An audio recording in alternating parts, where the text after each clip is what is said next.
Hello and welcome to the TryLux Academy training module on Human Centric Lighting 2.0.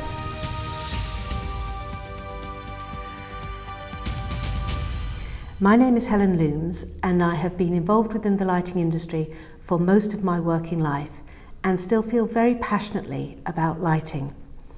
We all experience light every day and we instinctively know when it feels good. Now, daylight has a very special element and we are now learning much more about how it affects our bodies and how we respond to it. So shouldn't it be our aim to make an artificial lighting installation as close to daylight as possible? Let's try and bring the daylight into the building and add that feel-good factor. Since the introduction of electric lighting, we have made many compromises on the quality of lighting that we experience every day.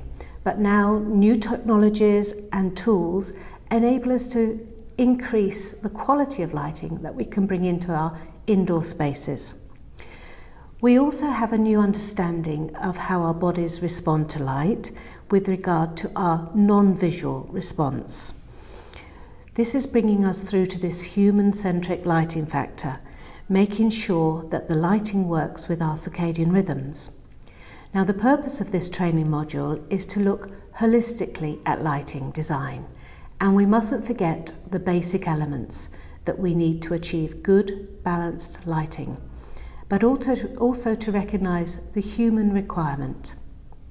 There has been a lot of controversy in the lighting industry about calling active or dynamic lighting, by this I mean changing colour temperatures and intensity through the period of day, by calling it human-centric lighting.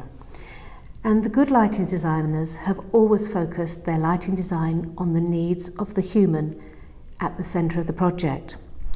So rather than focusing on one aspect of lighting, we need to bring everything back into focus, to think about the basics, to look at the totality of our lighting requirements, including the biological, the non-visual and the emotional responses. The human needs to be put first. Now is the time for HCL 2.0. So what do I mean? HCL 2.0 does include lighting that works with our biological needs, but of course it has to work technically. This means no flicker, no glare, and a really good distribution. And it has to work on a level to ensure safety. We need to add that psychological element, the feel-good factor. And just because we manufacture electric light doesn't mean we want you to exclude daylight. This is a vital element of our needs and should be incorporated as much as possible. The whole environment has to come together. History has shown that within the lighting industry, we have repeatedly got caught up with a single issue and allowed our solutions to overtake all other considerations. Think back to Cat 2 lighting, where all we thought about were the reflections in a computer screen. We forgot all about the walls and the ceilings, and we ended up with these cave-like environments where the desks shone out brightly, but everything else was dark. No wonder people complained of headaches. Then came the energy efficiency mantra. Good lighting quality was hijacked just to get a few more lumens. Because in the early days of LED, the cold colour temperature lamps were much more efficient than the warm colour temperatures, that is what we used everywhere, without thinking about the other parts of the spectrum. The colour rendering was appalling and skin tones looked sickly. Fortunately, LED lighting is now available in much better colour quality and uses very little energy. And now we're getting sidetracked by human-centric lighting. So just a quick reminder of what this is. Our circadian rhythms change over the 24-hour day-night cycle. And much of this is triggered by the light that we receive. We now know much more about the mechanism that controls this, especially the role that the eye plays. The most obvious response of our bodies to these cycles is sleep. but the rhythm of our whole hormone production cycles over a 24-hour period, some working in opposition to each other, such as our levels of wakefulness and the production of melatonin. Melatonin is important not only because it prepares us for sleep, but it's also a very powerful antioxidant and is vital for our health. The key to a lot of this new science is what happens in our eyes. Light enters via the lens into the eye and reaches the retina at the back of our eyeball. Here it passes a layer of ganglion cells and it reaches the layer where the cones and the rods are. We see colours with cones, these are the red, blue and green ones, and the rods are used for low-level vision, where we only see in black and white. In 2001, a third receptor was discovered, in addition to the rods and the cones. These are known as the intrinsically photosensitive retinal ganglion cells, and they only respond to blue wavelengths of light. They also have a direct route to the brain via the sympathetic nervous system through the suprachiasmatic nucleus, which is otherwise known as our body clock. And this goes onwards to the pineal gland, where we produce our hormones. So the triggering of this process is directly related to the light that we receive. We must be careful with this newest knowledge about how our bodies respond to light. It's great to understand more about how we utilise all light around us, to try and understand why some lighting makes us feel good and others doesn't. But there are so many facets to this, and none should take precedence over the others. There is no point in having the correct colour temperature of lighting for the time of day if the levels are too low and we've got a demanding task to complete. Or even the fullest spectrum light source will have no effect in a room if the walls are so dark that there are no interreflections and the light that arrives on the desk will be flat and monochrome. And we're not just talking about inside, the outside environment is just as important. We need to make sure that outside lighting works for us. Why not have blue rich light on motorways where it's essential that we stay alert, but then have warm, inviting light in our community spaces? There is a feeling that all day light is good, but again, it always has to be tempered with caution. Why do we wear sunglasses? We don't always feel comfortable under very bright skies, and glare can really stop us doing many things. And our winter months can have a very depressing effect on some people. Rain and stormy weather is not something we want to replicate inside our buildings. So in reality, we want to choose which aspects of natural daylight that we want to reproduce inside. Lighting is a complicated subject, and we should always understand the needs of the human involved, be it their age, the activity, and the time of day. There is not one size fits all solution.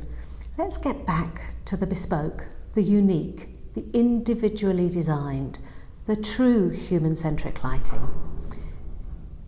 Then we can enlarge it to cover not only the biological responses, but psychological and even emotional responses to light, that elusive factor that makes us feel good in a space.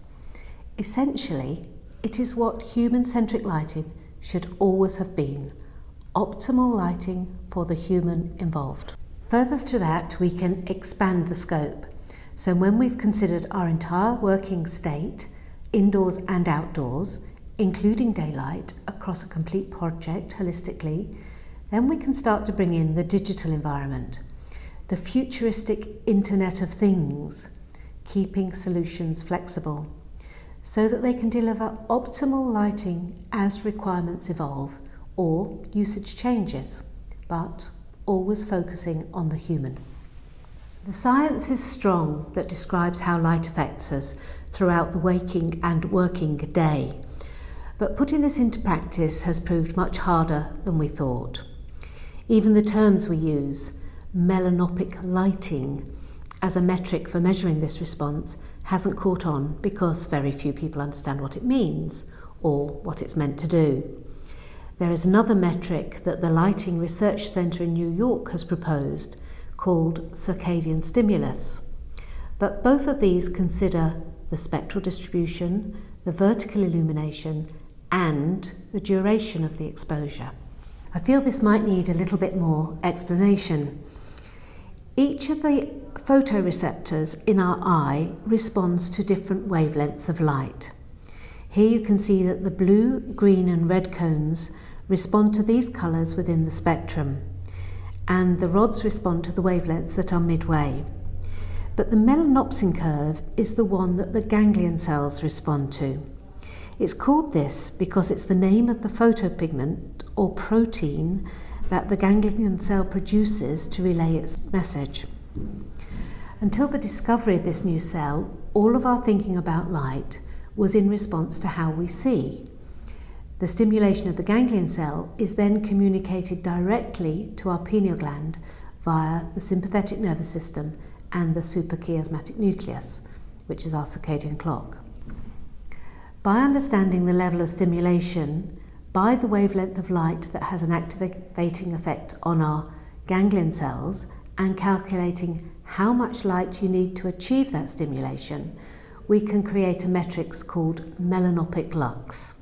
If we are asked to achieve a specific level of Melon Optic Lux, this cannot be measured by a normal light meter. You would need a spectrometer to measure the spectral power distribution within your room. Here you can see the spectral power distribution of two different light sources shown by the blue line. So this is a fluorescent lamp and an incandescent lamp, and they are totally different. The requirement is to understand how much light you're getting within the area that has a response from the ganglion cell, and this is shown by the red line. We then compare this to daylight and adjust the light levels to give the equivalent response by the ganglion cells.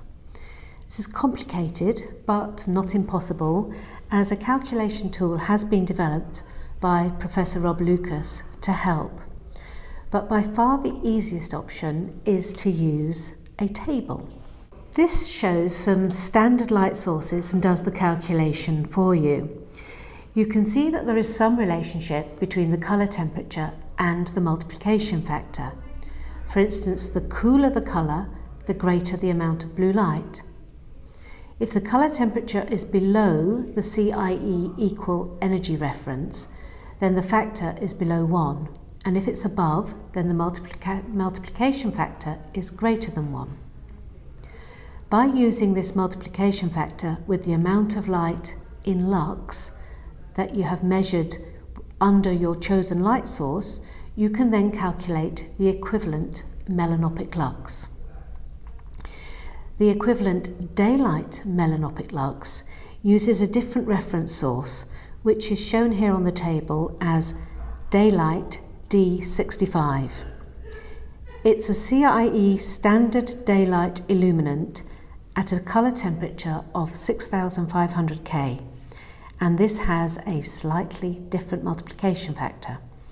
I will try to explain this pictorially. You measure the normal lux reading at eye level, say 280 lux, and then multiply this by a factor generated from the information from your spectrometer. The cream area on the graph is the spectral power distribution of your light source, and the blue area is the part of this that falls within the area that has the response from the ganglion cells. The comparison of the two gives you a multiplication factor of 0.61.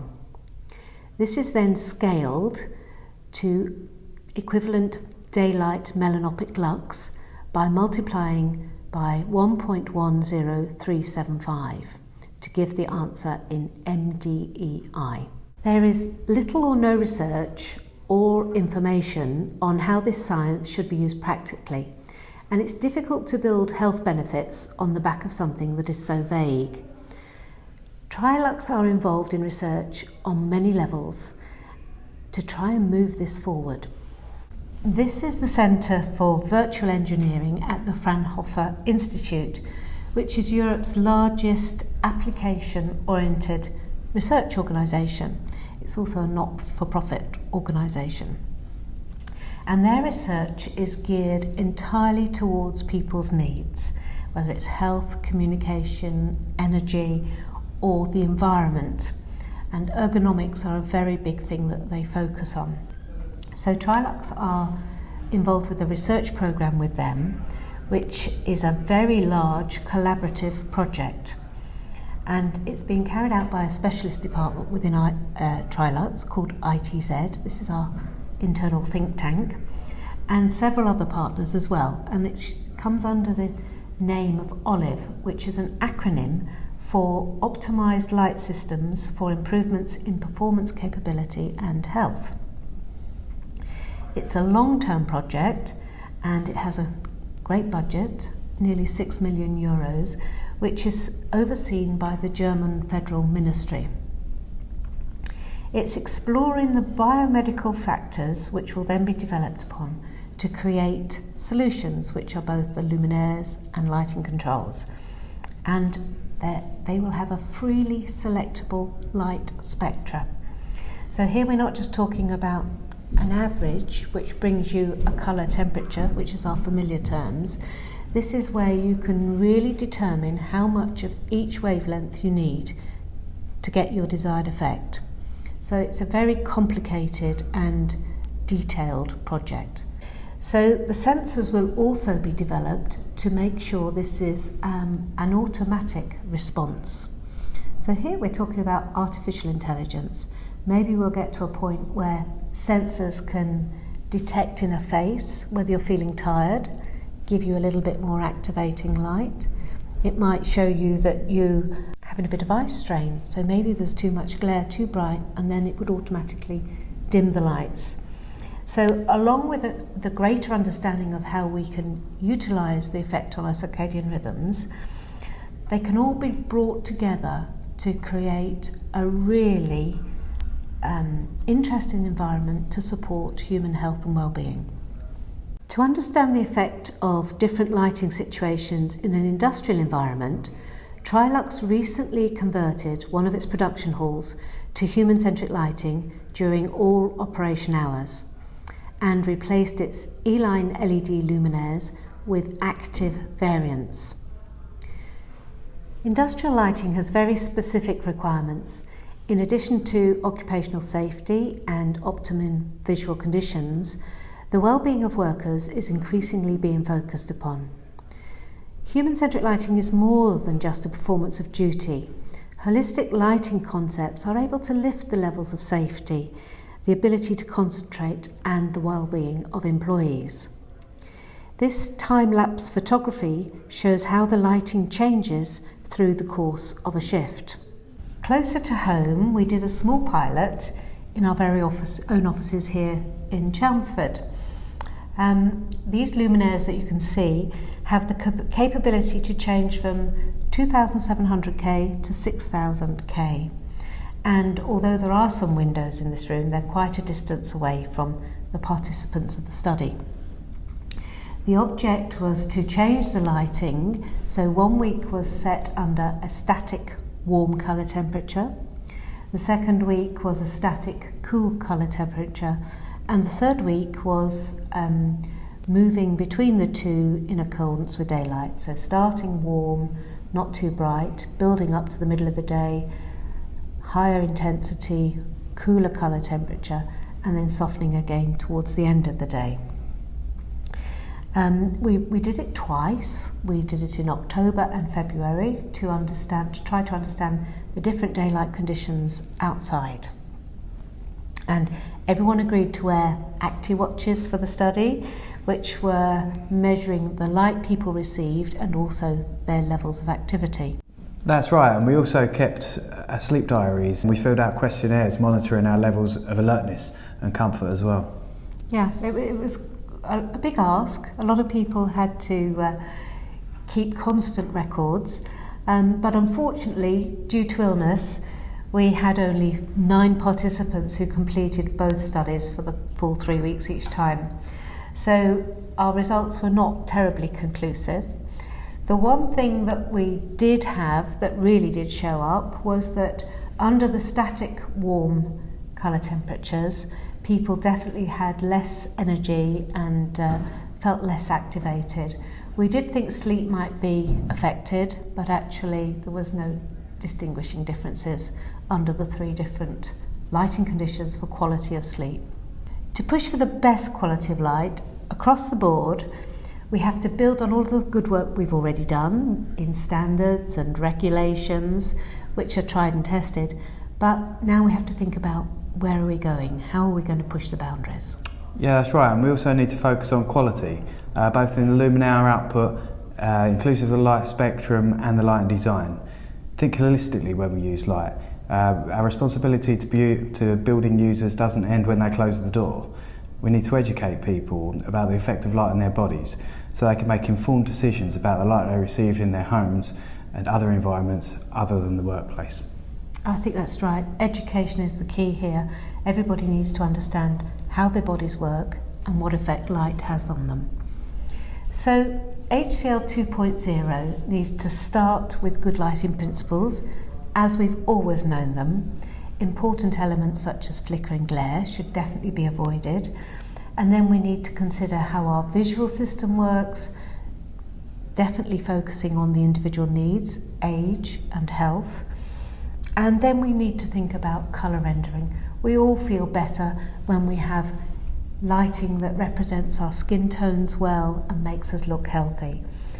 Only then should we start to move up a gear, think about the non-visual effects of lighting and our general well-being under artificial lighting installations. I think finally we should also try and understand a little bit more about the psychological effects of lighting. What is it that makes us feel good? What is it that adds the magical element to any lighting installation? So now we need to look towards the future, push the boundaries, assist with research in as many places as we possibly can, and also encourage everybody else to delve a little bit deeper. So thank you for listening to us, and we hope you'll be able to join us for the next TryLux training module. Please look at the website for more information or to sign up for the TryLux newsletter. Thank you. Goodbye. Goodbye.